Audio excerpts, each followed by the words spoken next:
From Field Pass Hockey Southern Command, this is the Inside the SPHL podcast. Here is your host, James Hayes.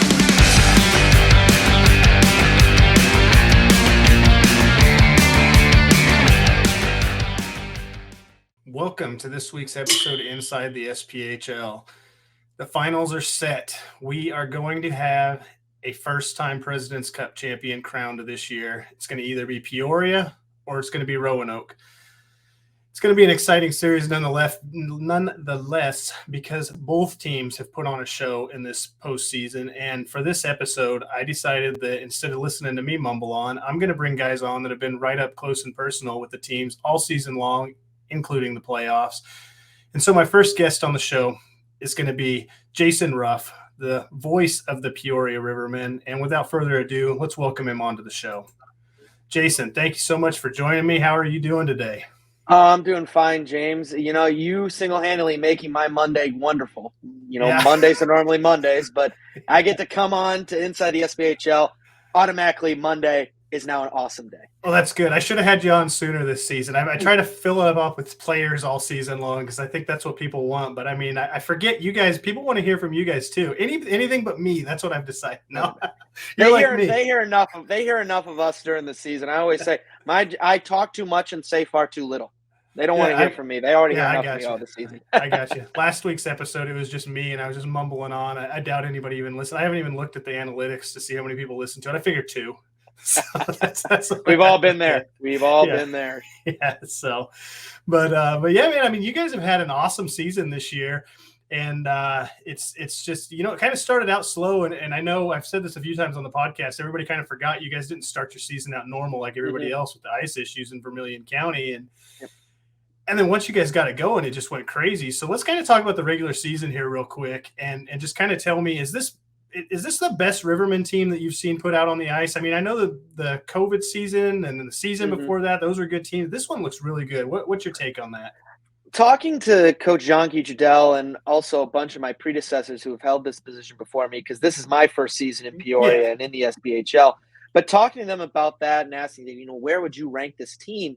They'd say that it might not be the most skilled team that Peoria's put out under Rivermen head coach Jean-Guy Trudel, but talking to Coach Guy himself, he would say that this is the most together team in his own words. I think this team has a lot of heart.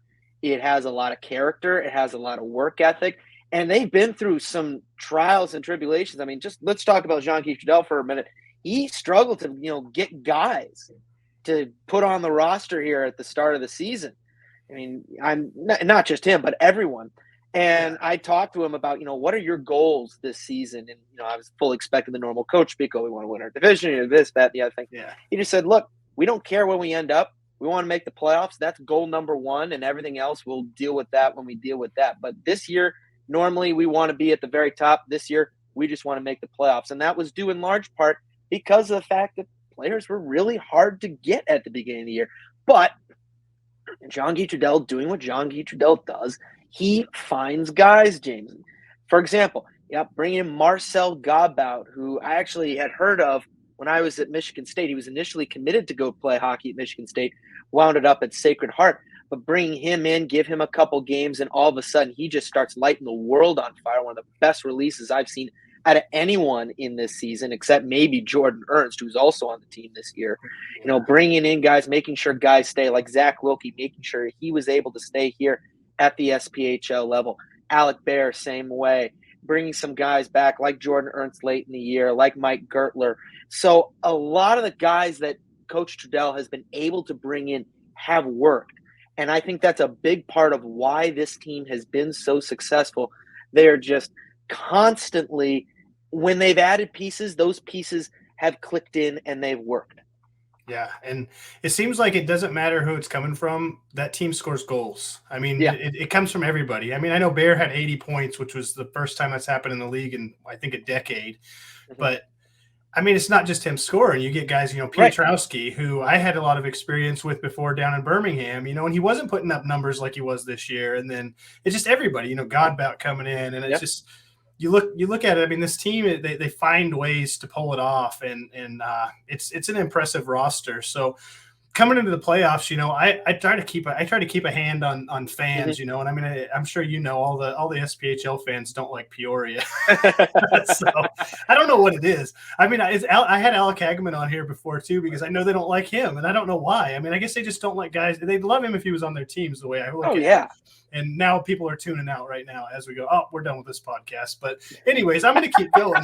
But a lot of people, I don't get the hate. I don't get the hate for Alec Hagman because he's one of the nicest guys on that team. I love talking to him, going in the room, just talking, asking how his day is. I don't know. I mean, I guess if you're that good, people just don't like you. But like you said, you either love him or you hate him. If he's on your team, you love him. If he's not on your team, not so much. Guarantee a lot of those guys in Pensacola last year hated him before he showed up and helped him win a championship. That's all I'm going to say.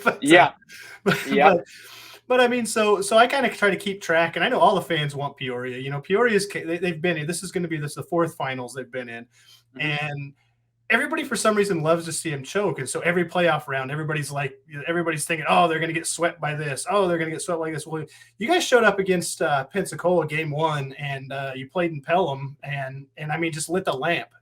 And that kind of set the tone. And then what was it, 6 goals again? Yeah, I mean, just a ton of goals. It's just all over the place. It's just tell me a little bit about that series. What was the feeling during that series? Was the team kind of business as usual, or did they click another switch and go, all right, boys, it's playoff time. Let's do this. The funny thing about that series, because and by we, when I say we, I mean Peoria, but the Rivermen, we went down early on. We went down on a Monday, and the game was, I believe, on a Wednesday or something like that. So they had a chance to spend a couple days at the Pelham in Alabama, A, getting used to the weather, but B, getting a feel for the ice. And obviously having a couple Birmingham Bulls on roster, namely Casey Colchesky. Yes, I've asked him 3 times how Colchesky pronounces his last name because I've had people come up to me. He's like, is it this? Is that? And I asked him 3 times. He says Colchesky, so that's what I'm going with. But he changed it whenever he went to Knoxville this year. It was Colchesky at Birmingham. And that's what they said. I'm like, well, then he changed it because I asked him 3 times. But anyway, talking to him, getting the figure and how those crazy boards over at the Pelham work out and whatnot. So I think that helped.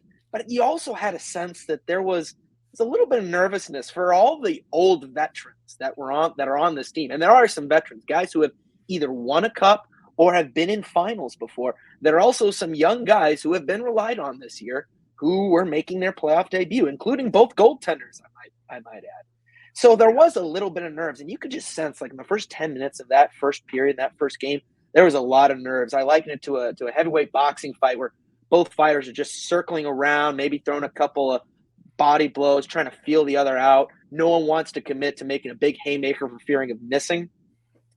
But then Mike Laidley gets that first goal right around midway of the first period, base of the right wing circle. And then all of a sudden, Peoria just found their confidence and found the second gear. It's like, all right, this is it. We got it. We can play in these playoffs. And they went ahead and essentially took control of that game. Pensacola came back in the third period, got a couple of key goals, helped obviously by an early power play in that third period. But really you sense then that, Peoria had that game. Game 2 is going to be much of the same until the Rivermen ran into some penalty trouble, and Pensacola showed us why. Their power play was nipping on Peoria's power play numbers heels all season long. I mean, their power play was lights out. That's why that series had so many goals. I believe it was Peoria and Pensacola were number 1 and number 2 in goals scored in the postseason in that series, just because sure 12 goals. It was all power plays, and Pensacola, their special teams kept their season alive in that game. And then finally you get to game 3, and one thing I want to preface that with, in the previous 2 games, really the Peoria strengths weren't necessarily their strengths that they had in the regular season. Goaltending, power play, penalty kill. Game 3 of that first round, you started to see that, namely the penalty kill finally showed up. That series, James, turned on a 5-on-3 kill Peoria had to kill off in the first couple of minutes of the second period. Rivermen had a 1-0 lead. Pensacola had a 5-on-3 advantage for about a minute and 1 second. They score on that. Honest to God here, they probably win that game and win that series. But the Rivermen are finally able to get a big special team stop, and they go down the other way a few minutes later, and they get the key second goal, and after that, you just kind of had a feeling that the Rivermen were going to take that game. It was a fantastic series. And yes, there was a little bit of controversy at that last Jordan Ernst goal in the third period. But I always joke, I mean, what comes around comes around. There are some fans here in Peoria that still don't recognize, I think it was that 2016 final series where Pensacola won in the last, 10th of a second or what have you. Yeah, it was way late in the, Yeah. So there's some fans here, like I brought that up and they gave me the stingers like, do not even bring that up. Do not even. They still won't recognize it here. So, but it was good. You could tell Jean-Guy Trudel really wanted to win that series. That was a monkey off the back because up until that series, the Rivermen had not even won a playoff game against Pensacola, let alone a series. So that was a big monkey off the back. Yeah, definitely. And it was a great series. I think that was probably one of the better first-round matchups. I mean, you can't take away from Roanoke taking down number 1 Knoxville. No, you can't. But I mean, it was. I think, like you said, Pensacola and Peoria. Special teams was that was a special teams matchup, and yeah, I told that 5-on-3. That's got to be a huge confidence booster for those guys. Yeah. They're like, okay, we got this. So that's and good. Of course, the key goal that ended up being the game winner late in the second period. Whose stick does it come off of? Austin Wisely. Peoria kid, local kid, grew up here, actually has a brother with the Peoria Mustangs. So you have a close hockey knit family here in Peoria, and Austin Wisely gets the 2 key goals in that series to put Peoria into the second round. Yeah, Hageman must be grooming him to be the new him. Well, the new Peoria guy that's going to stick around forever. So that wouldn't surprise me. Yeah. I know when I was talking to Hageman, I mean, I said, man, why? Why do you stay there so long? I know you probably had a chance to play up. And I mean, he was straight honest. He loves Peoria. He loves the area. He loves the team. He wants to be a part of it. And you got to respect a guy like that. There's no there's no way that he would have ever played that season in Pensacola if Peoria was playing. I mean, I got a lot of respect for the guy, and there are 2 more people just logged off. Quit loving Alec Hageman. That's one of the things I love about this league because you have those guys, whether it be an Alec Hageman or somewhere else all over this league. You have guys who are natives of the area or who know the area, and they want to keep playing for their hometown team because they have that hometown pride. It's like the real basic instinct of our sport or of sport in general, playing for your hometown, playing for your family and your community and for your pride. Yes, Jean-Guy Trudel, he has a lot of pride in this community. That's why he's been around here for so long. Yeah. I mean, it's great. And I mean, there's a certain point too that a lot of people forget, if you're looking at playing in the SPHL or the ECHL, you're probably not going to make it up to the NHL. And so why not play for your childhood team? I mean, Peoria wasn't in the SPHL when Hageman was growing up, but They've been around forever. So, I mean, you got to love it. But we'll move on from that. Well, let's talk about Quad City and Peoria. You guys didn't know each other at all before this series. I mean, I don't think you guys played each other even once over the years. So, it was Lord. Yeah. When I seen that, I was like, no way. These guys are just never going to – this is how they're finally going to get rid of each other. One of them's going to eliminate the other, and then that'll be it for the season. And oh, my goodness. It lived up to the hype. Quad City. It absolutely did. The Quad City really kind of dominated game 1, and I was like, uh-oh, what's going on here? This isn't the Peoria team I seen, late in the season going in against Pensacola, and then – things just turned around. And like I said, the third game was everything you would expect. It was a close game. It was great. So kind of walk us all through it because you were front row seat every night. Well, I want to preface this by saying that I have a ton of respect for not only the Quad City organization, what Coach Shanitsny, has built up there, but also their fans. They were loud. They traveled well, both in their own barn, obviously, and down here to Peoria. So I want to give them a ton of props for helping make this the series that it was. Because you're right, James, that series lived up to the hype and then some. I think it was Dave Shanitsny who said in the local paper here to Dave Aminian of the Peoria Journal-Star, the only thing that would have made that series better is if it had been for a championship. And I wholeheartedly agree for that. Yeah, definitely. Because these are 2 teams that just beat the snot out of each other. There was bad blood on top of the already established bad blood going into that series. Yeah. But that game 1, and Guy said it himself publicly afterwards, like that the team just didn't come to play really. It was an almost embarrassing effort from Jean-Guy Trudel's team, and he said as much. And that wasn't Peoria Rivermen hockey. They put in, as I like to say, they put in a regular season type of effort and not a playoff effort. And you can tell Quad City, fresh off and knocking off Fayetteville, which I think some people, I'm sure you'd agree, would probably think, okay, that's a potential upset looking to happen. Yeah. But to go 2 on the road in Fayetteville and knock off the Marksmen, who were themselves fairly hot at the end of the season, I mean, kudos and props to them. But then they come back. They feel like they got to win on home ice because that's a loud barn. Taxslayer Center, that can be a loud barn. And they lost their previous playoff game there, so they kind of felt like they had to win that one, and they did. But there was one key point in that first game that I think, though Peoria lost that game, they got that one key point that would serve them well for the remainder of the series, and that was Marcel Godbout getting a goal. I mean, this kid was rookie overall, rookie of the year in the SPHL, and leading regular season goal scorer of the year. Had 33 goals in the regular season. And he was held off in the entire Pensacola series. He saw flashes in Game 3, had some good shots, came close a couple of times. But I asked Guy, and he said, look, all he needs is one, and he's going to explode. Got about 4-on-4 in the second period, gets that goal to pull Peoria within 2, made it a 3-1 game at the time. The Rivermen couldn't claw back in the third, but you just had a sense that maybe now that Marcel Godbout's gotten that goal, he was going to step up. And boy, oh boy, did he did. Big Game 2 coming up. Rivermen need to win it. Marcel Godbout comes out with 2 big ones, including one on the power play. So the Rivermen power play finally comes back. That second game, there were 2 big standouts for me. One was just how Peoria responded. It was like a completely different team. In fact, the first 5 or 7 minutes of that game 2, that speed and tempo was likened to, I thought, an NHL playoff game, let alone an SPHL playoff game. And it was clear Quad City was not ready for it. And second, all of the strengths that had been strengths for Peoria in the regular season that weren't necessarily strengths in the postseason became strengths yet again. The power play broke out for 2 big goals. First time the Rivermen have scored 2 power play goals in a single playoff game this year. Their penalty kill continued to be perfect, and they got good goaltending. That was the first elite game from Rivermen goaltender Jack Barry that we have seen. And he stonewalled the Quad City Storm, really didn't let up 1 goal, but that really wasn't much of a difference maker. The Rivermen are one of the better teams, I think, of playing with a lead, and it shows. They've scored the first in, I believe, 5 of the 6 playoff games they've played in this year, and they've won 4 of those 5.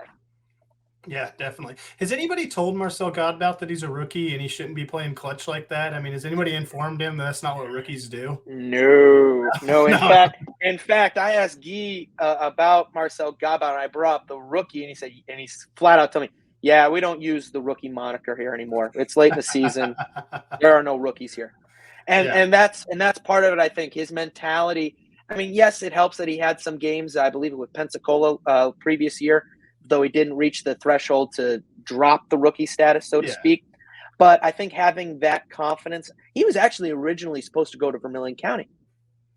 Okay. But the Rivermen picked him up and got his rights in a trade midseason. I believe that was the same one that sent Skylar Smutek at the time to the Bobcats. Yeah. My goodness, talk about a move of the century to get a big secondary goal scorer for the Rivermen. Because remember, at the time, it was just Alec Hagman who was going to be the scorer. And this was before Alec Bear all of a sudden burst onto the scene and everything. But I think Godbout getting free and starting to light up in that second round was key. And obviously that sets up the decisive Game 3. You had a raucous crowd that seemed like they were 10,000 strong based on just how they were standing, cheering the whole way. Obviously, Quad City traveled well in addition. Oh, my gosh. And, James, that game was just punch and counter punch. Marcel Godbout leads the scoring off with an ESPN top 10 quality highlight goal. Goes up the left side wall, dekes Derek Louis-Jean, and then while Louis-Jean is basically draped all over him, Godbout's able to cut across the crease and stuff one in past Bailey Birkin. And the place goes absolutely insane. So that puts Peoria up 1-0, but Quad City, to their credit, they claw back. They're able to tie it up in the second period, goes into the third, and you could tell, I think in the crowd, there was some ooh, third period tie game. This hasn't happened yet in the playoffs. I was confident. I turned to my partner, my intern, Brandon Luisi, who's also kind of doubled as my color commentator since New Year's. I turned to him and I said, I like this third period. I like it. And he's looking at me and he's like, why? Why are you so calm? Because I was a nervous wreck before the game. Yeah. But out of the third period, I'm like, oh, I like Peoria in this third period. I have a good feeling. And I turned to him, I said, look, Quad City in the regular season never won a game when tied going into the third.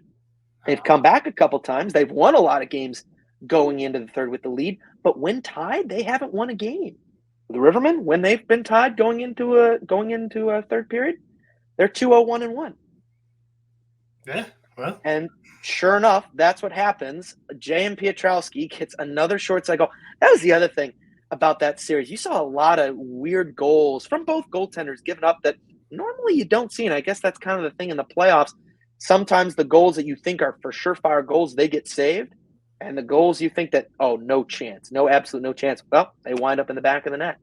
Yeah, you get those dirty goals. I mean, I know like Roanoke, their second goal I think it was their second goal of the game. I mean, he was basically even with the crease and got it in past Vorba. I don't even know how that happened, but yeah, that's playoff hockey right there. I mean, it's just weird goals are getting in, but guys, the guys are stepping up, and that's another thing. You said Piotrowski, you got Godbout, you got Bear, you got scoring coming from all these angles. You got two lines that are, and that's a tough matchup. So we'll lead into the matchup that's coming up now, which thank God it's a 5-game series. I'm so excited for that because 3 games you just don't get enough. 5 games, that's good stuff. And I mean Roanoke, I mean you guys have played them, you've seen them play. I mean they're a tough, gritty team, but at the same time they got Mac Jansen, Nick Ford, CJ Stubbs. They got all these guys that you let them out there, they're gonna make you pay.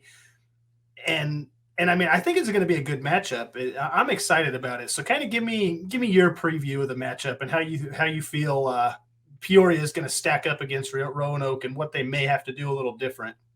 Well, I will preface this by saying this. Yes, I understand Roanoke came here. I believe it was in late February, early May. If my memory serves, it seems like a lifetime ago after all these playoffs.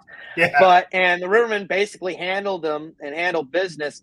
My objective or my opinion on that is, yes, that series happened, but it might as well not have happened. That Roanoke team that came here to Peoria last, that is not the same team that eliminated the number 1 and the number 2 seeds in 5 games. It's not the same team. It's a completely different team. You know, when I look at Roanoke, I liken them to the old Philadelphia Flyers of the 70s. Gritty team that's going to love to knock you off the puck. But what's key is they do the little things right. So they'll get you knocked off your game, but they'll make those little plays that'll just bite you in the end. And obviously, when you have good goaltending like they've had the last 5 games, that can take you far. And I agree with you, James. I'm ecstatic that this is a 5-game series because when you get to a 5-game series, you're more likely than not going to get the team that is the better team. So I think obviously I'm biased. I think. Maybe. I don't know. Maybe. I don't know. But I think Peoria is going to stack up well against Roanoke. Obviously, there are going to be some things that Rivermen head coach Jason Ruff is going to look at on the film. He's going to say, all right, let's adjust this.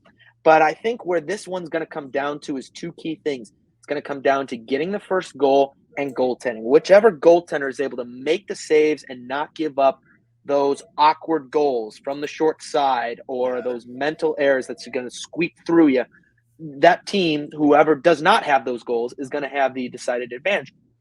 In addition to getting the first goal, Peoria, I think, might be the least amount of third period comebacks out of any team with a winning record in the SPHL this year, in part because they haven't had to play from behind too many times. But the other thing is, I don't think there's any other team in this league better than Peoria with playing with a lead. And that's why the first period has always been so good. During the regular season, I believe they were about 21-0-1 this year, Peoria was, when leading after the first period of play. Wow, so that just tells you they love piling on in the second period, take control of a game, and really frustrating you in the neutral zone. So I think that's going to work to Peoria's favor here. And quite frankly, James, I'll tell you straight out, I'm not sure if we certainly didn't see it in the regular season, but I'm not sure if there's any team in this league that can beat Peoria 3 games out of 5. That's just the crazy thing. I remember I was talking to Cody Dion as we were walking out of Knoxville one day, and I looked at him. I said, Cody, I don't see this team losing 2 or 3 games in a row or out of 3 or 5. And he said, yeah, that's the scary thing, because this team, like you said, They're so deep offensively, but they also have so many guys defensively. And I'm going to miss some names here, and I apologize. You got guys like Lord Anthony Grissom, Detroit native, who came on in late. Best name in the league. Best name in the league. Lord Anthony of the Riverlands, what I call him. And he blocks shots.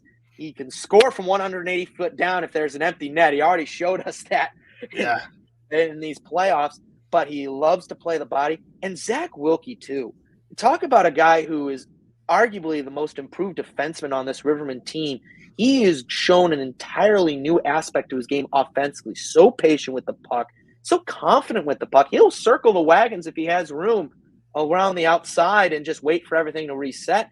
He can make a good play, and he can get it to the right people. And he can shoot. If he hits the net, he has a shot that can score. He's done it a couple times, both in the regular season and the playoffs, but he's also the most team-first oriented guy. I asked him about goal scoring and how he's piling up assists but hasn't gotten a lot of goals. He said, I don't care if I get another point this season or not. I'd be happy if I don't. I just want to help us win a championship. You got a lot of guys in that locker room now who understand what it's going to take to win a championship here in Peoria. And like you said, this is their fourth time in the finals under Rivermen head coach John Guidell. A lot of people, perhaps, whatever their reasons, might be thinking, all right, I hope go Roanoke, root for the underdog. I just have a good feeling about the group in this locker room. It's so tight. There's a reason why Coach Dudell said this was the team with the best heart.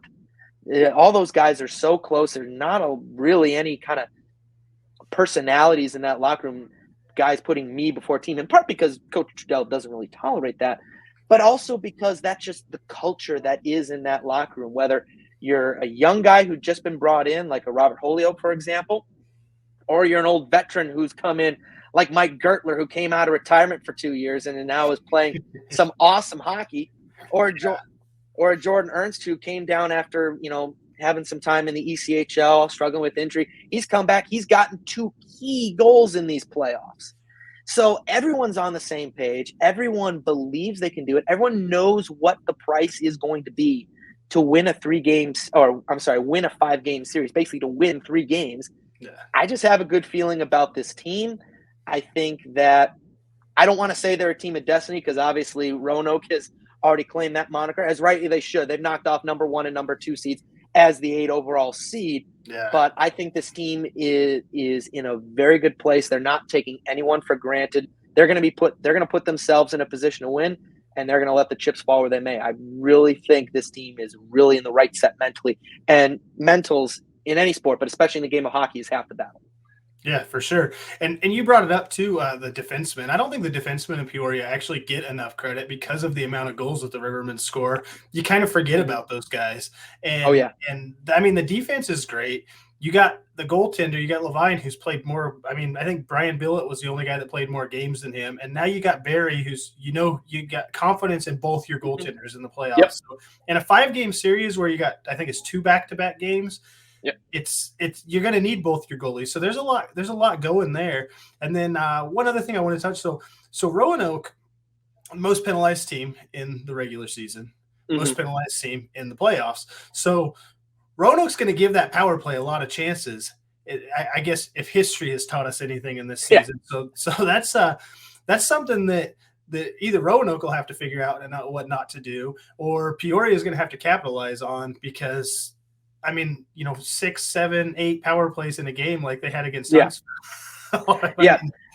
And I go back to that game 2 against Quad City and how that game may end up being, if we're talking down in the summer and if we're talking about this finals, we may come back and say, that game 2 against Quad City was the turning point, because like I said, that was the game where the Rivermen's strengths in the regular season became their strengths again in the playoffs. The fact that Peoria now has a power play goal every single game on average, not in total.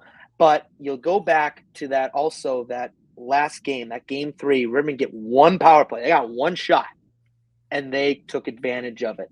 Yeah. So I think the Rivermen power play is clicking right now. The Rivermen penalty kill is clicking right now, as it should. And Peoria also has confidence in their goaltending. Jack Barry has strung a couple of good games together. And like you said, Roanoke's going to give you the power play chances. Peoria's going to have that opportunity, and they've shown us in this postseason that if you give them an opportunity on that power play, they will capitalize. Yeah, definitely, definitely. Well, that's about all I got for you. I really appreciate you coming on. I figure there's nobody better to talk about the Rivermen coming in than the guy that's been at every single game, calling it with the team all year. Because that's better than me, who I just watch games on the hockey TV. So, Oh, James, thank you so much for having me on. It was a pleasure. We'll have to do this again, talking the postseason, or yeah, rather definitely. the off season. Yeah, definitely. Yeah, the off season. Yeah, definitely. I'm gonna have to find some people because I don't think the players are gonna want to come on in the off season. They're either gonna be working their jobs or enjoying their time off. They'll be calling in from the beach. It's like, hey, James, how's it going? Yeah, I could see Piotrowski doing that to me. He'd come on from the beach, probably him and Colchesky, and so maybe even Cody Dion. I mean, those guys, they're all good characters. So maybe I'll get them on their little beach trip after the season. There you go. There you go. But yeah, man, thank you so much. Like I said, I really appreciate it, and we'll do this again. And good luck. Good luck going forward into this 5-game series. Thank you, James. Appreciate you and appreciate your coverage of the league. Yeah, thank you. All right, well, there you have it. That was Jason Ruff, the play-by-play guy for the Peoria Rivermen. He does a great job calling the games. If you haven't listened to any of the games, you're gonna listen to him now if you're following the league anyways. So definitely tune in and give him a listen, and mix it up. Listen to him and Mitch. Pick the home team. So and then if it gets to game 5, pick your favorite. That's the way we'll do it for these guys. But yeah, that's it from him. I got another guest coming on here in a little bit. But first, before we get to the next guest, let's touch on this a little bit real quick. So this year, the Presidents Cup Finals are going to be a best of 5 game series. That is awesome. We kind of talked about it with Jason Ruff a little bit earlier, and it's awesome. It's the best way to decide who the champion is. I don't care for the 3-game series. I don't know that you guys do either as fans. We all love to see more hockey. We want more hockey, but best 2 out of 3, you're just not getting the best of the 2 teams. It's winning 2 in a row is easier than winning 4 in a row or 3 in a row in I guess in a best of 5 game series. So that's going to be awesome. And the way that the schedule's set up is you're going to get Roanoke slap dab in the middle. Slap dab. I don't know if that's even a thing to say, but anyways, so we're going to have game 1. It's going to be Thursday night. So one night after you guys are listening to this, and I hope you're listening to it, on Wednesday. If you're going to the game, listen to it. If you're on your way home, listen to it. Anyways, I'm going to stop plugging myself. You're already listening. Why am I asking you to listen on the podcast you're listening to? It's because I'm an idiot. But anyways, so game 1, Thursday night in Peoria, 7:15 p.m. Central. Game 2 is going to be Friday night in Peoria. Same bat time, same bat place. Then game 3, we're going to get a 2 days for travel. So they're going to get Saturday and Sunday off for travel, which I'm sure they're just going to get in the buses and head on over there. Roanoke guys are going to be happy to be able to sleep in their own beds. It's been a while since they've been back, from what I understand, which we'll ask Mitch Stewart because he'll know whenever he comes on. From what I understand, though, after Huntsville, they went straight to Peoria. Maybe a bunch of baloney. Who knows? But anyways, Monday night hockey, May 2nd, 7:05 p.m. Eastern time. So 6:05 for all you people in the Central Standard or Central. I don't even know what that's called. But anyways, it'll be a 6 o'clock game on Monday. And that one's going to be in Roanoke. And then we're going to play back-to-backs again. Tuesday night, we're going to go back to Roanoke or stay in Roanoke if necessary, which in my expert opinion, I think we're going to do that. I think this series has potential to go all 5 games. But who am I to say that? I've been wrong about other things. I did pick Birmingham to go to the finals, and they didn't even make the playoffs. But anyways, we're not bringing up old stuff. Why do you guys always want me to bring up old stuff? So game 5, if necessary, we are going back to the Peoria Civic Center, and it will be on Thursday night. So we're going to get a little bit of travel time again. You're going to have Wednesday off, not 2 days like last time, but going to get a little workup. So the SPHL season will officially end no later than Thursday, May 5th. Come on, guys. My birthday's a few days after that. You can't at least play a game on my birthday? Come on. Give these guys a break. They need a little more rest. No, that's not how it works. I know. It's not about me. As much as I wish it was, it's not. But anyways, it's just a blast. It's a blast. 5-game series. I love it. I'm so excited for it. I really hope that this is something that we can keep doing moving forward. I wish that's what the first 2 rounds could be like, but I understand. This league, we're down here hanging out in the minors. You got to think about finances. You got to think about this, that, everything. So, and I don't know any of that stuff behind the curtain. I'm going to bring Doug Price on here pretty soon. He doesn't know this yet, but I'm going to bring him on. Maybe he can shed a little light on, why some of these things are this way. Those are the kind of questions I should have asked at the beginning of the season, but I'll ask him now if I remember and if he agrees to come on. But anyways, that's enough of that. Let's get on to what you guys actually come on here to listen to, and let's get over to my next interview. So next up, I'm going to bring on Mitch Stewart again. We talked to him a couple weeks ago, if you remember that, the broadcaster, play-by-play guy for the Roanoke Rail Yard Dawgs, so we can get a perspective from the other side of the Presidents Cup Finals. And like I said, nobody better than the people that are sitting there watching them every night that they're playing. They're a better perspective than what I got. So without further ado, let's bring on Mitch Stewart again. Mitch, welcome to the show, man. Thanks so much for coming back on. I really appreciate it. Absolutely, James. Thanks for having me back. I'm glad that my first appearance didn't chase you away from me for the future endeavors. So glad to be here. No, never. I figure mine might have chased you away, but so I guess we're gluttons for punishment, huh? No. I'm definitely happy to do it. I had a blast the first time. Hopefully this goes just as well. Yeah, definitely. So yeah, last time we talked, the playoffs hadn't quite started, but Roanoke was playing real well, and they turned that into something, and here we are looking ahead at the Presidents Cup Finals. And I don't know that a lot of people expected Roanoke to be in this conversation. Peoria, maybe so, but Roanoke, not so much. But man, have they played lights out. It's just, after that first loss to Knoxville, they've just been rolling right along. So, I mean, what's your overall take? We'll kind of break down the series against Knoxville and then the last series against Huntsville. But kind of what's your overall feel? What's the team's feel coming into this final? I mean, I know you're spending a lot of time with them. What's the vibe around the room?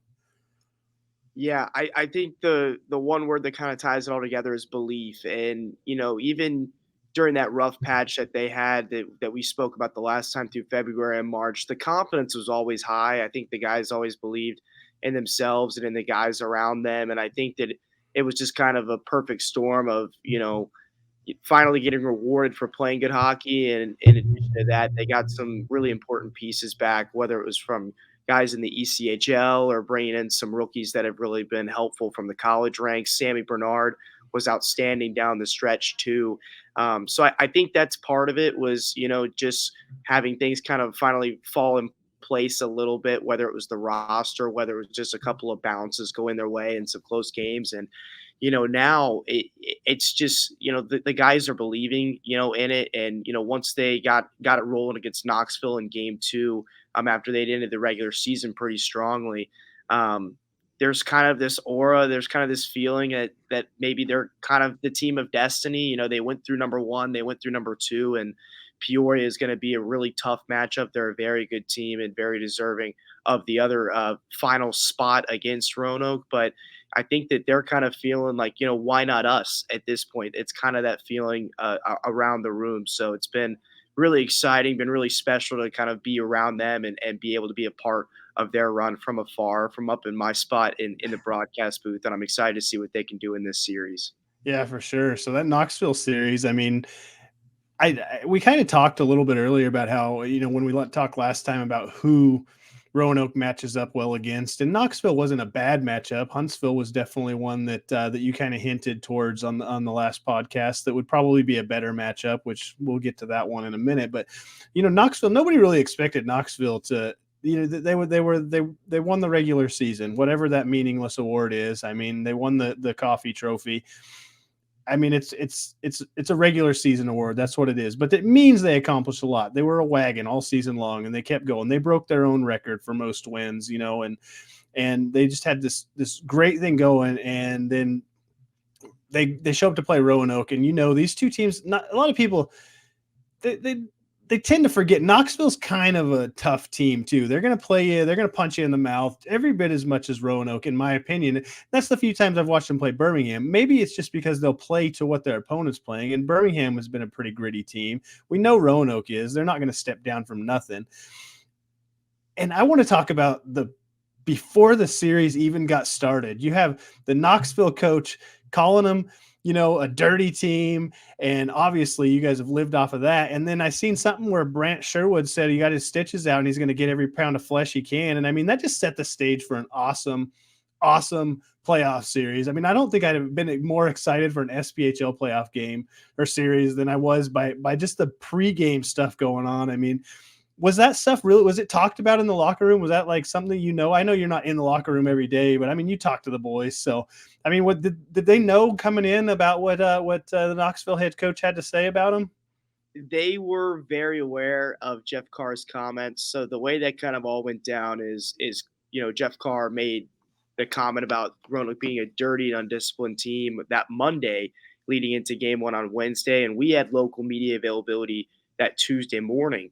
And I'm sitting there and talking with a couple of the local reporters while morning skate is going on that Tuesday, and just, kind of catching up with them, just talking shop, waiting for them to get a chance to talk to Dan Bremner. And I think it was Travis Armstrong that day. And I get sent the video of Jeff Carr while we're waiting coming off the ice. And I actually watch it next to all the reporters. And we were all just kind of like, holy smokes, he just really threw the gauntlet down. And they wanted to ask Dan and Travis about it. And I was like, well, they haven't got a chance to see it yet.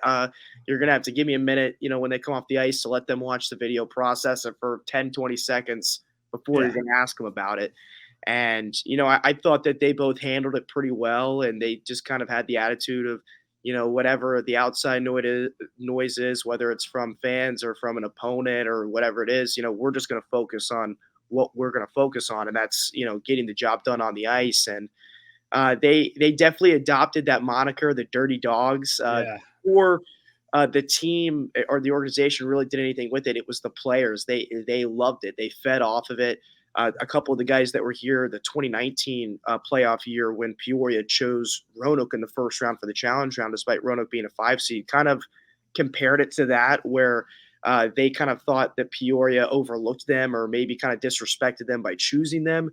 And in this case, Knoxville didn't have a choice. They were going to have to play Roanoke. But I think that they, were a bit surprised by the fact that a head coach would go out before a series and just kind of throw a team under the bus that publicly. And, before a puck had even been dropped. And another thing that, a lot of the players have mentioned is, it was Brant Sherwood that was going off the ice that Saturday, April 2nd game against Knoxville with, 12, 13 stitches needed above his eye. I don't think Knoxville by any means is a dirty hockey team or anything like that either. But I think their feeling was that they had played a really fun physical series with them right before the playoffs. And, some guys had gotten bloodied up and that's part of the game. But for Carr to kind of go out of his way to make those comments and completely unprovoked, I think that it did light a bit of a fire under the Dawgs. And, ever since then, it's kind of grown legs with the fans. And, whether it's in Roanoke or around the league, we sold out of T-shirts. We did nothing but a bunch of Dirty Dawgs T-shirts that didn't even make it to puck drop for game 2 against Knoxville. We sold them out by about 6:30 for a 7:05 puck drop. So it's just been wild to see kind of how that's grown on its own. But yeah, the players loved it. They bought into it. I think, maybe next time you don't want to give these guys any bulletin board material. They're going to run with it if given the opportunity. So I love it. I hope it never goes away. I hope more coaches do it from my side of things. Because so whenever the Trashers documentary came out, everybody loved that team because of all the drama outside of it. Not while it was going on, but about the documentary, that's what they loved about it. This going on over here and this going on over here. And of course the product on the ice was, it was a little bit of this. It was almost like watching Goon, but I love it. I think more coaches need to do that stuff. That's just great. I mean, we got to face it, man. We're not the NHL, so we don't have to really protect every single word we're going at. And you can throw something out there. Not to say NHL coaches have said stuff like that too. I think it's great, and I think it made the series that much more intriguing to more people that wouldn't have originally tuned in on that Wednesday night. And so, leading into that, then let's talk about Wednesday night. So that was the last time Roanoke lost a game in the playoffs. And so kind of talk me through that. I mean, you had the front row seat. I was sitting on the couch, drinking a beer, being lazy while you were working hard at it. So that's how that, I mean, I was hardcore investigating, journalism, blah, blah, blah. So no, give me your take on that game and how that all went. They lost it 4-1. It wasn't pretty, but obviously they didn't dwell on it. Yeah, a couple of takeaways from that Wednesday night game. The first was that Jimmy Parita was outstanding. Roanoke wasn't able to get on the board in that 4-1 loss until I think about 2 minutes left, 3 minutes left, something like that. And we were 6-on-5 at that point. We were empty net. And we were just committing to try and get on the board and maybe make something of the game, or at least kind of grab something to build upon, I think, going into game 2. So Parita was fantastic in game 1 and keeping Roanoke out of the net. The Dawgs really didn't play a bad game, but I think Dan Bremner kind of summed it up the best when I was able to talk with him about it, when he's answered local media about it. And that's that he just kind of thought that, his team was maybe just a little bit timid or kind of afraid to make that big mistake that could cost Roanoke the game potentially. And, throughout that game, when you play a team as talented as Knoxville, that, as you said, they broke their own record for wins. They were the William B. Coffey Trophy winners for the regular season. You've got to come out 110% and don't hold back if you want to beat a team like that, whether it's in one game or whether it's in a series. And I think that was kind of the thing that maybe held them back on Wednesday night's game, is that, even though they didn't play bad, they had their opportunities themselves, and Parita kept them out of the net. But on a couple of plays, I think that they looked back on, they thought that maybe they could have, just let loose a little bit more. And maybe that was kind of the difference with Knoxville really taking it to them in that first game. Yeah. So then after that, back home for what a lot of people thought was going to be the only home game for the Rail Yard Dogs this season, and it proved not to be. And Roanoke came out to play. I mean, they answered, and they answered big. They won that one 5-1. It was just it seemed like a dominating performance, and Knoxville was playing well too. They were getting their chances, and goaltending was, Sammy Bernard was playing lights out in that game.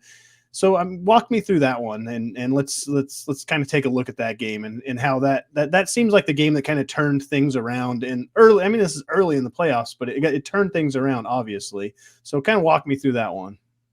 Yeah, I think game 1 and game 2 throughout the first 2 periods were pretty solid from both goaltenders. Parita had a bit of an upper hand in game 1, and then in game 2, he still played fine, but it was kind of Sammy's turn to maybe take center stage. And you hit it right on the head. Roanoke came out, I think that, with their backs up against the wall, they felt they had something to prove. And I think there was only a little bit over 3,000 people there at Berglund Center, but it felt like 5 or 6. It maybe was up to that point the loudest that building had been all year. And then, early in the third period, Brant Sherwood gets a really big shorthanded goal when it was a 3-0 game, and that kind of put it to 4. And at that point, you kind of start to feel that pressure. I think feel that weight come off your shoulders with the way they were playing a 4-goal lead. You can't always put games to bed, especially against a team as good as Knoxville. But I think that started to give them a little bit of confidence that they were at least going to be able to play another day. And, they still finished that one out. The Knoxville's lone goal in that game came off a power play. So it wasn't just off of the 5-on-5 run of play. Roanoke was really, really strong. That second period against Knoxville in that game, oh my goodness, if Jimmy Parita had not been standing on his head, Roanoke, no joke, could have scored 5 or 6 goals just in that period. They only scored 1 in that second period. I think they outshot Knoxville something like 16 or 18-4, and it just felt like the ice was tilted like this in Roanoke's favor. So yeah, credit to Knoxville for, and Jimmy Parita for kind of keeping themselves in that one. I thought offensively it was probably the weakest game I've seen from Knoxville in any of their matchups with Roanoke this year. Just not quite clean tape-to-tape passing. They were just a bit off that night, and that happens, and it's tough to when you have these best of threes, when you have an off night like that, it really opened the door for Roanoke to grow themselves into this series and gain their confidence, and it set up that all decisive game 3 on Sunday. Yeah, where both teams were looking at elimination. So it's different. It's different when one team's looking at it. Roanoke felt all the pressure, handled it well. Now you're going to put the pressure on both teams, and you got to figure going into game 3 after the way Roanoke, and like you said, Parita played a great game. He eventually ended up getting pulled in that game late in the third period. And it really wasn't his fault. I mean, it was just, the dude was, like you said, he was playing lights out, but you got to try something to get your boys back in. And that's what Carr was going for. But so now we're looking, we're going back to Knoxville. And that was, I don't know if that was really even the best game of the series, but it was the closest game score-wise of the series. And as we all know, Roanoke came out ahead in that one. Did did Roanoke have some confidence coming into that one? Did it feel on the bus ride over there? I mean, could you just kind of feel it in the atmosphere that they're like, yeah, we can definitely do this, after beating them? Was it a different feel, or is that just something that I'm trying to get for journalism or excitement, trying to. I think I think there was maybe a bit more confidence going into game 2. Actually, I think they really felt that they were going to take care of business on their home ice and get to 3.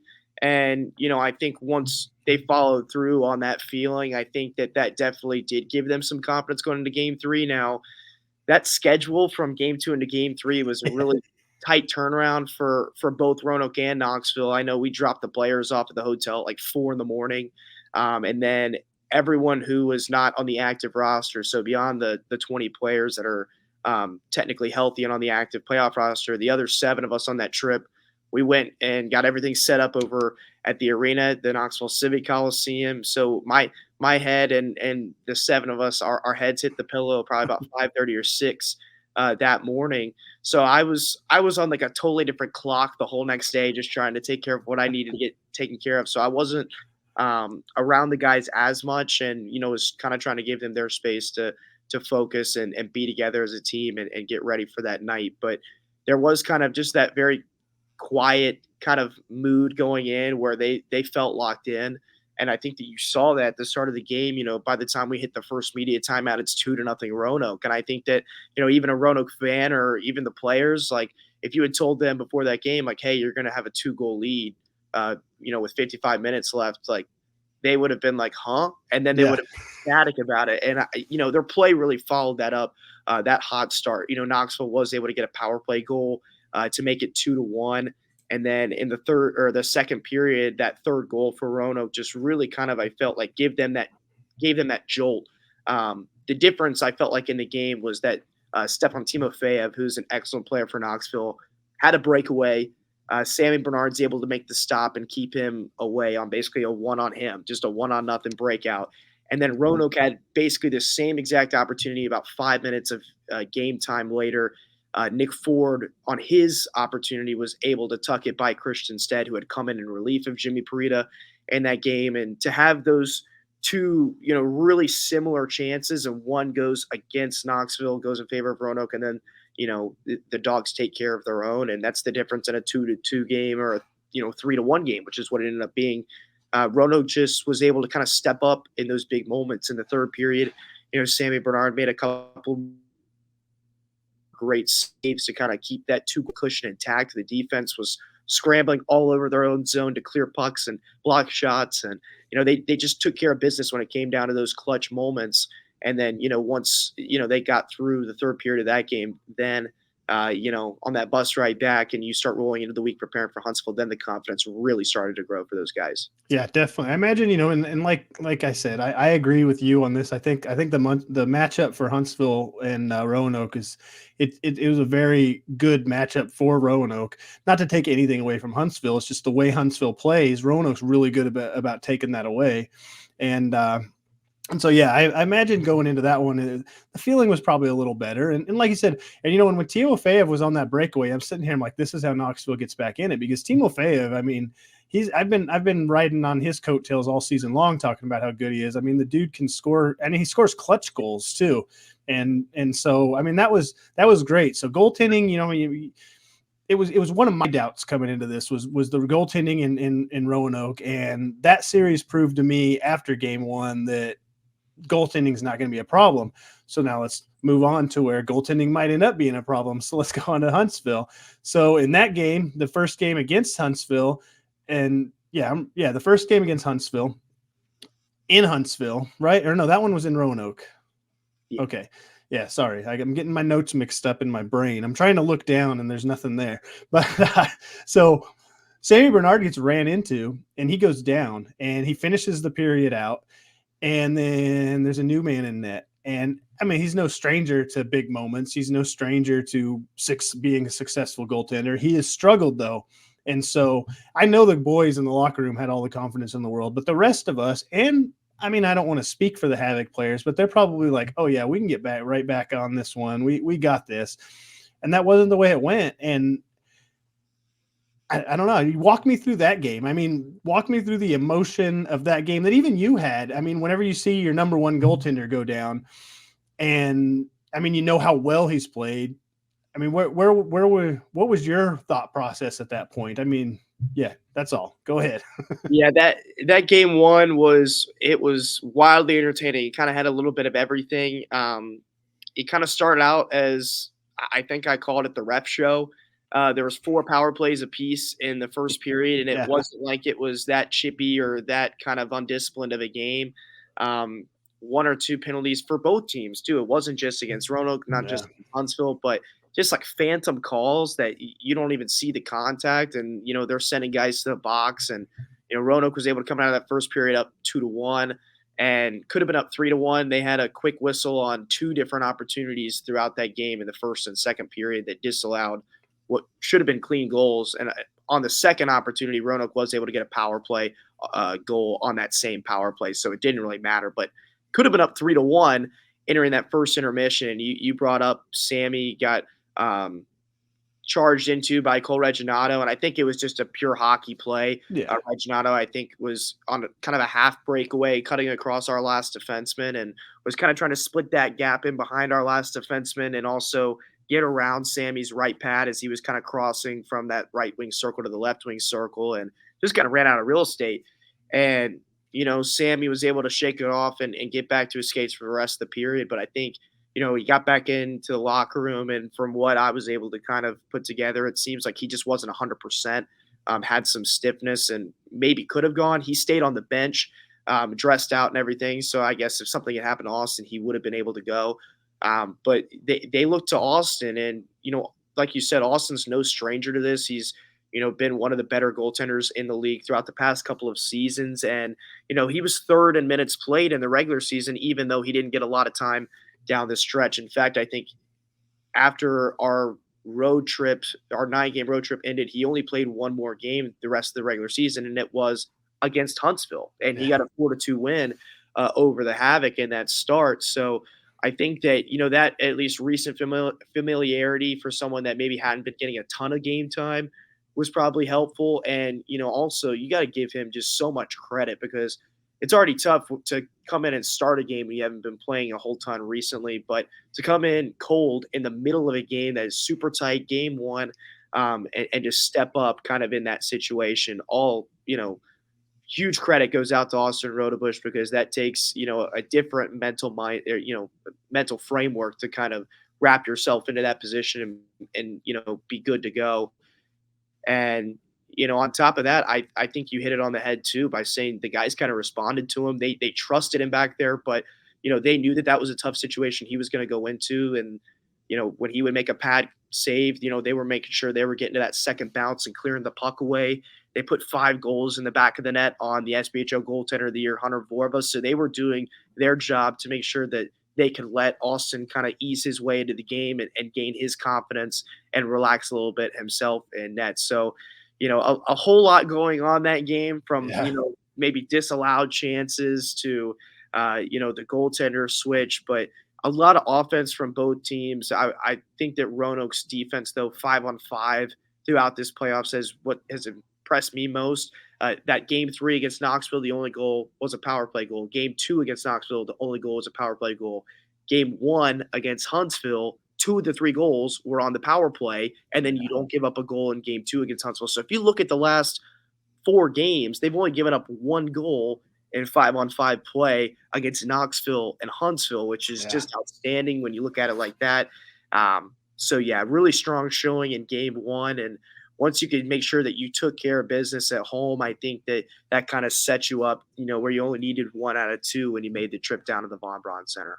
Yeah, definitely. And that was another thing. The thing that kind of got me about that, there was a disallowed goal from both sides on there. And there was just so many penalties. And Huntsville is not a penalty prone team. Now, Roanoke, no stranger to the penalty box. I mean, they're number 1 in the regular season, number 1 in the postseason right now. I think it's tied with Quad City, but considering there's at least 3 more games to be played, they'll probably get at least 1 2-minute minor in those 3 games. But so they'll probably take that title as well. But it was impressive to me and I don't know if it was Huntsville kind of playing a different game, but the penalties that Huntsville combined in with that, I mean, both teams ended up scoring. I think they had 7 power plays total in that game. Both teams had 2 power play goals in that game. I mean, that wasn't the kind of Huntsville game I was used to watching. And whenever I seen that, I was like, I don't know, Huntsville might be in trouble, because it's almost like Roanoke is making Huntsville play the way they want them to play. And like you said, Roanoke 5-on-5, if they're a very dominant team. And it's just a matter of, you got to stay 5-on-5. And we'll get to that in a few minutes. That's a point I want to bring up later. But so coming into game 2, never in a million years would you have told me that the Huntsville Havoc were going to be shut out in an elimination game. I don't care who's in net. This is the Havoc. This is a Havoc team that they started this season out, and they had like 4 of the top 5 guys for the first 2 months in the scoring, it seemed like. And I mean, they're a team that knows how to score, and they're not a team that's afraid to play from behind. They can come back. But Roanoke just choked them out. I mean, that's the best way I can look at it is they just choked them out that whole game. And I don't know if they wore them out, but, and there wasn't as many penalties in this game. It was a lot. I hate to use the term cleaner, but I guess on the score sheet, it was a cleaner game. Tell me about that game. I mean, and it was Raudebusch. Now he got warm-ups in this game, so Bernard didn't play, but he's another guy. I mean, I imagine his confidence was good after getting that game, that the win. I don't know if he got credited with the win the way it came in. I don't remember. I don't know how that works. So he did, yeah. But I mean, this is another guy who was a question mark. I wrote about it, and all you Roanoke guys, fans, you can go back and look at it. That was my question mark in the playoffs. Was it, can Raudebusch do it? Well, he did. He proved me wrong. Everybody proves me wrong. So if you want to do well, just make me right about how you're not going to do well. But that's enough of me. Picked Peoria. yeah, that's right. That's right. So that game, I mean, it was great. Walk me through that game. I mean, that was just it was a low scoring, there wasn't even any goals scored in the first period. It was just something you could tell both teams knew what was on the line, and one team ended up getting it done. So walk me through that one from your perspective. Yeah, I think it's funny that you mentioned that game 2 by the stats was cleaner than game 1. I think that game 2 was much more physical and much chippier. I don't think it ever got out of hand in either of those games against Huntsville as far as kind of that physical play or maybe any, of the after the whistle extracurricular activities. Nothing really got out of hand in either of those games. But game 1, again, I think it was just a lot of quick whistles. Penalties that maybe they were expecting to happen that they went ahead and called, even though it wasn't really there or wasn't apparent in game dirty 1. Dogs. Yeah, maybe it's still lingering, but even for Huntsville, and we know that's not their game. Anyone that's watched Huntsville this year just knows that they're not going to be a team that should be in the box 7 times unless they really just kind of lose it. And I don't think they did in either of those games. In game 2.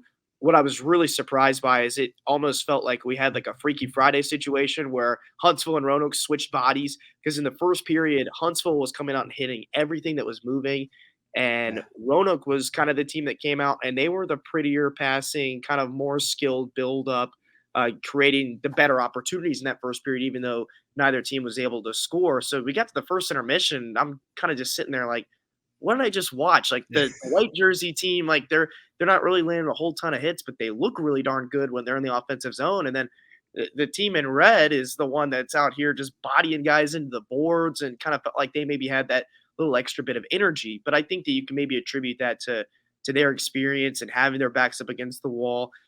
Credit to them. They played a really good game throughout that night. And, you get into the second period, and the game kind of changed on a bit of a crazy play. And it was, again, one of those big moments that just happened to favor Roanoke, where Brady Hepner gets a lead out pass from Matt O'Day, kind of runs out of room along the left wing circle. He's at the goal line along that post and just kind of throws it at Vorva. And Vorva, who has been great all year, and he was really great in game 2, just kind of let the puck eat him up. Yeah. And how did that go in? I've watched that goal a million times. How did that go in? It was ridiculous. I haven't got a chance to talk to Brady, but it looked like it kind of hit him maybe like right above the pads and just kind of fell down through.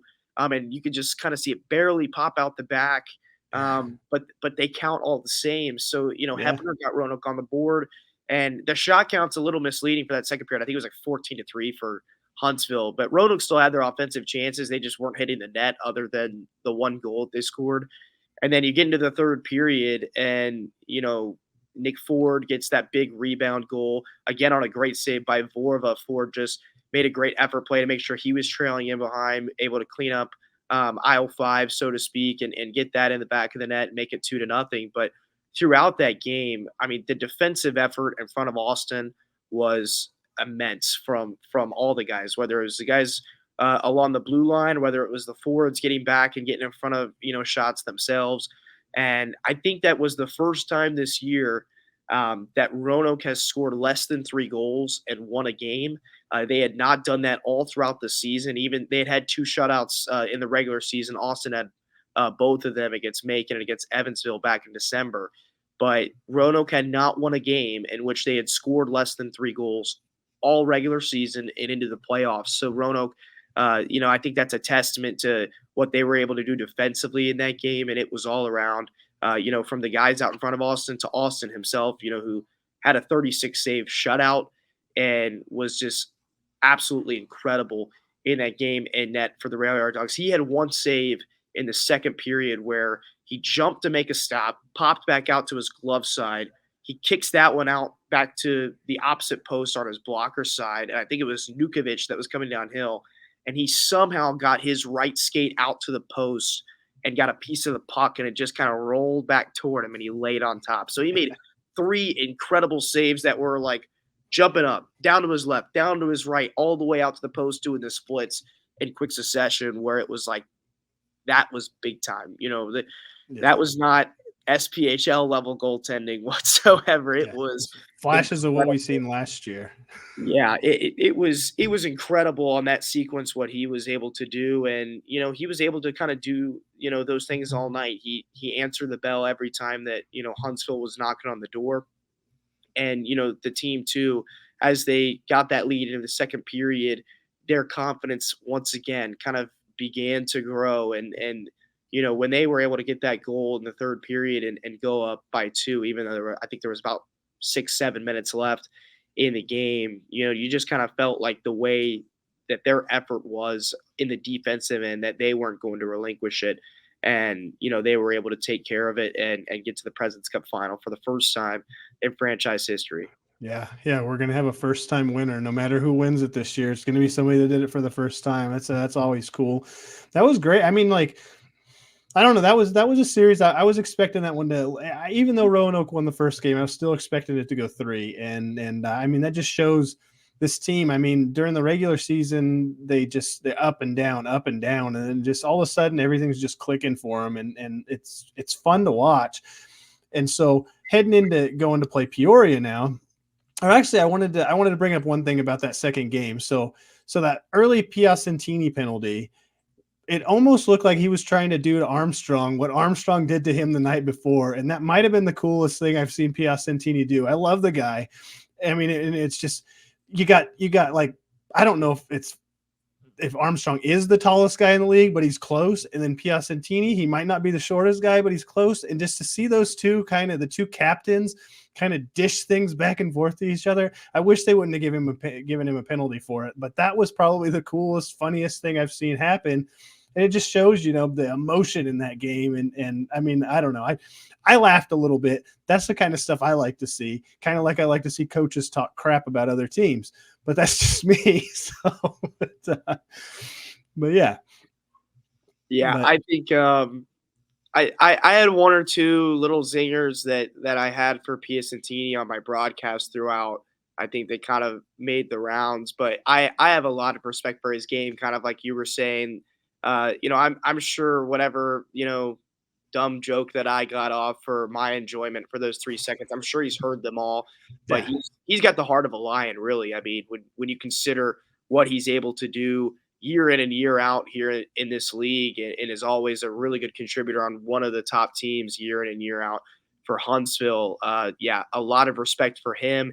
I kind of, understand that role that he has to kind of buy into is, the smaller guy. You got to go around and, be a pest and make yourself be felt, even if you're not, the 6'4", 6'5", 200-pound bruiser that's landing guys into the boards. There's ways that you can impact the game, between the years. And I think he does a really good job of that. That's what he was trying to do with Armstrong there. And he did get caught that time around, kind of poking on the back of his helmet. But Yeah. yeah, I think it does add that fun element when you can kind of see the chess match. It's not always just about dumping the puck and, passing the puck tape to tape. There's a lot of stuff that goes on upstairs that, you've got to be able to take care of if you want to be a legitimate playoff contender.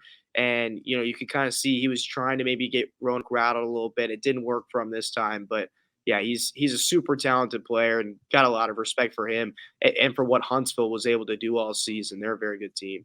Yeah, definitely. I mean, that's part of the game. You got to try to piss the other guys off so they make a penalty. I don't think you're going to ever piss Piacentini off with a short joke. I mean, he's been playing this long. He's probably heard them all. And I imagine he probably laughs at them too. Maybe I'll try to get him on and we'll talk about short jokes sometime on this podcast because as a fellow short guy, I felt like it was okay for me to say it. Yeah. If I was like 6'3", maybe it wouldn't be okay, but respect to Tyler. We're just a couple of short kings out here. Yeah, it happens. I always say if I was bigger, I probably wouldn't be sitting here in this chair. Maybe I would have been an athlete, or I'd have just been one of them tall, skinny, useless guys.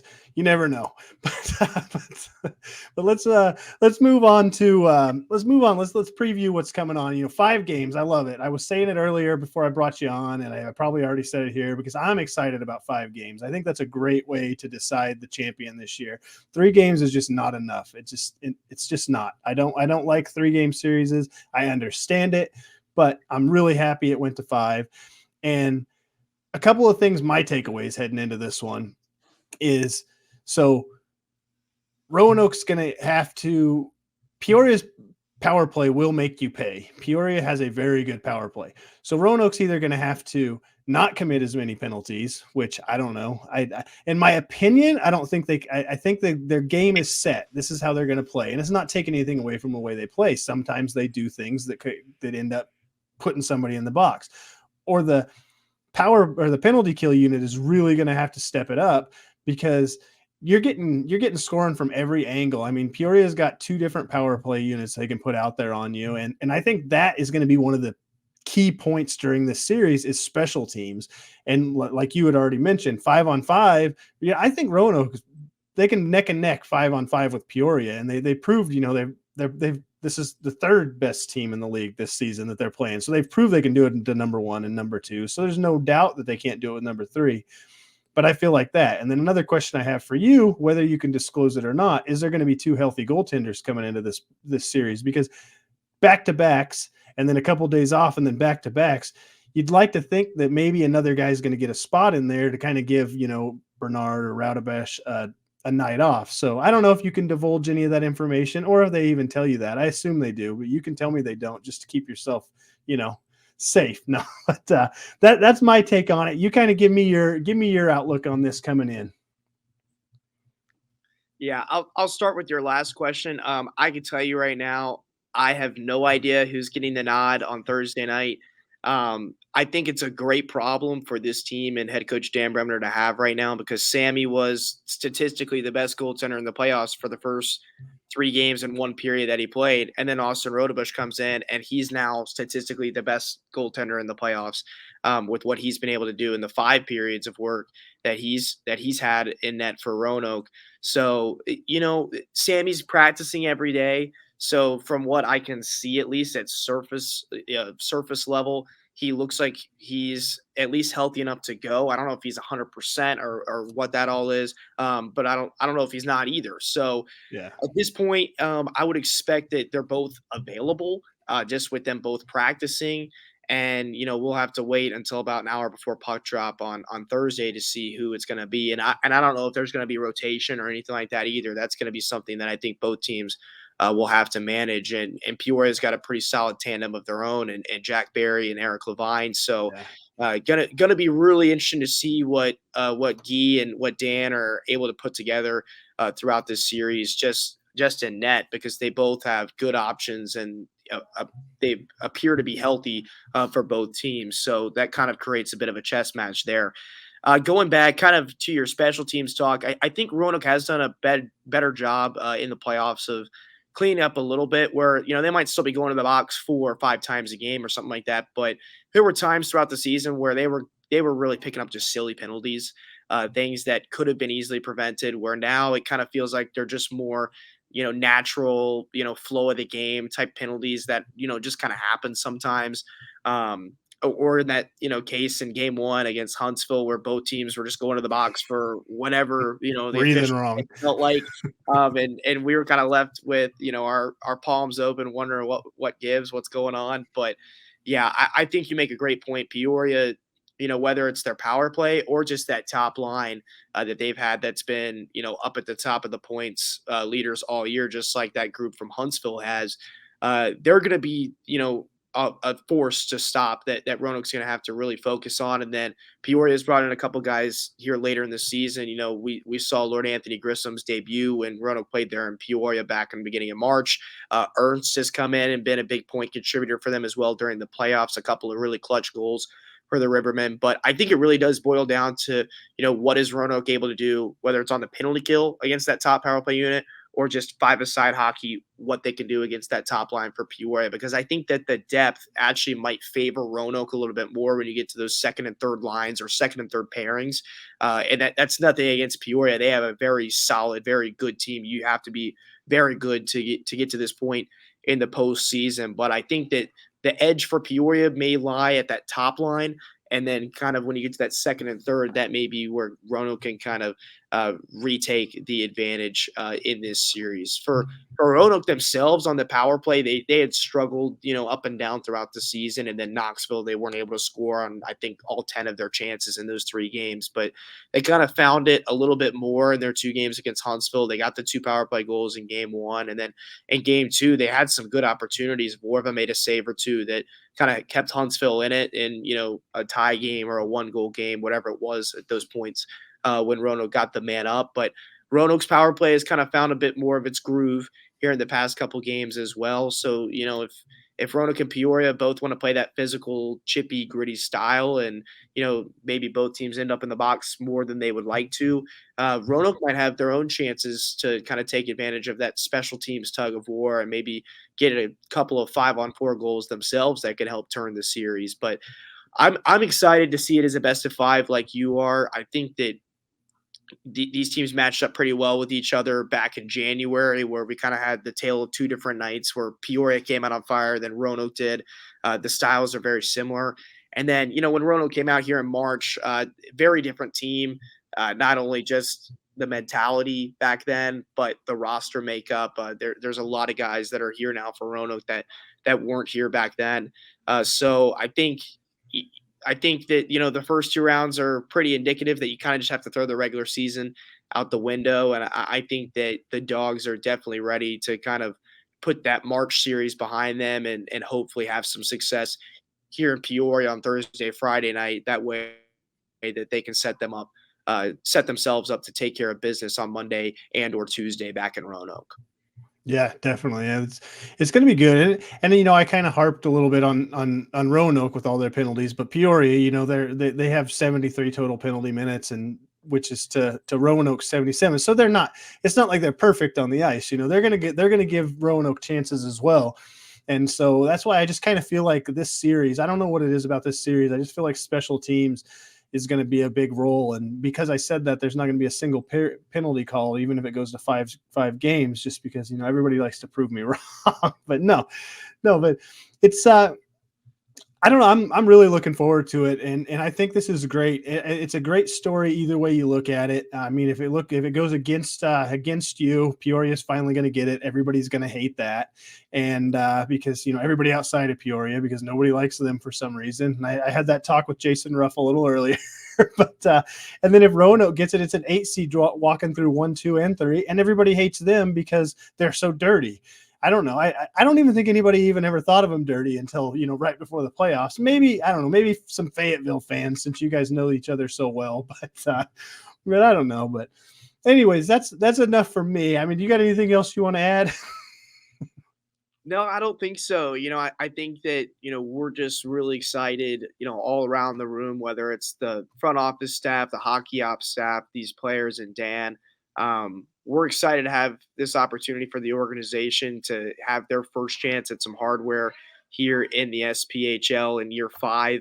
And then on top of that too, I think they were really excited to, get back in front of the fans on Monday and even Tuesday if it comes to that. We've had 2 awesome home playoff games, and the support we've received when we've been on the road, obviously because we haven't been back since we clinched the Huntsville semifinal series, and the team was able to get to the finals. The support has been unbelievable from back home. So we're definitely just, I think, excited for whatever comes. This has already been a really fun ride, and I think that the guys just want to make sure they can take care of business on the ice and hopefully end it the way that they want to, and that's with a happy ending and maybe a ring at the end of all of it. Yeah, definitely. One last question: Can fans that maybe just now found out about the Dirty Dawgs T-shirts, can they still get those? Those still available online?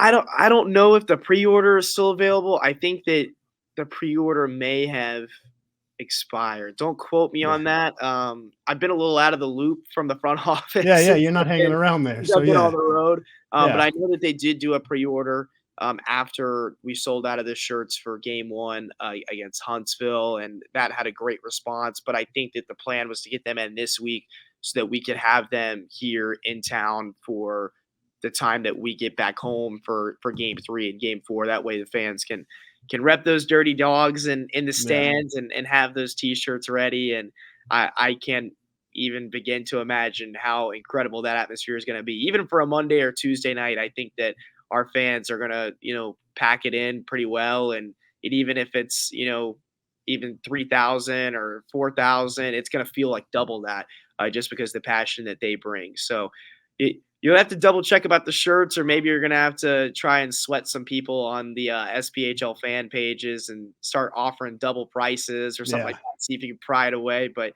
definitely. I think that's going to be a good keepsake from this run by Roanoke. That's been really fun and really special. Yeah, well, that was something that is way too good for me to pass up. So I absolutely ordered one. So if anybody's looking for one, I got one available. I got a confirmation that it shipped yesterday, and let's see, this is coming out on Wednesday, so that was Monday that I got the confirmation. And if anybody wants to buy it, I have it available for $1,000 or best offer. But the lowest I'll go is $999. So Seems fair. Yeah, that's where we're starting. So we'll see where it goes. But thanks so much for coming on, Mitch. I really appreciate it. And we'll have to maybe do a little bit of talking and after it's all said and done here and kind of look back on the season that was. So, but anyways, best of luck to you and the rest of the boys out there. And I really look forward to this 5-game series, and I'm hoping it goes all 5 games. And you probably don't. You probably want to spend some time at home. I mean, everybody in Roanoke and Peoria wants it to be a 3-game series, but I don't know. I'm a fan. I want it to be 5 games. Yeah, I'm really excited for it. I hope it's just a good, fun, close series, whether it goes 3, 4, or 5. Of course, I've got a team that I'm hoping pulls it out, but however that happens, I think I'm just really happy for these guys, what they've been able to do, and just pulling for them that they can put their best effort out on the ice here in this series, and hopefully good things happen. And as far as hopping on, really appreciate you having me back. Always willing to jump in and have a good time talking about the league with you. Yeah, definitely. All right. Thanks, buddy. I'll catch you next time. Well, there you have it. That was Mitch Stewart. So we got perspective from Jason Ruff and Mitch Stewart heading into it. So you guys got a little more insight than I would give you if it was just me by myself. And I only got one last thing I wanted to say to everybody, and that is my prediction, because I love to make them. And last round I made my prediction. I said that Roanoke was going to beat Huntsville, and I'm going to stick with Roanoke. I think Roanoke wins it. I think Roanoke wins this one in 5. That's where I'm at. We'll see. Like I said, you guys can tell me this didn't age well, here next week before the podcast drops, or I can rub it in your face, one or the other. But that's all I got for you. Until next time. You've been listening to the Inside the SPHL podcast. Got a topic you'd like discussed? Follow James on Twitter @FPHBulls. For the latest news on the SPHL and the rest of minor league hockey, download the Field Pass Hockey app, now available in the Apple and Android app stores.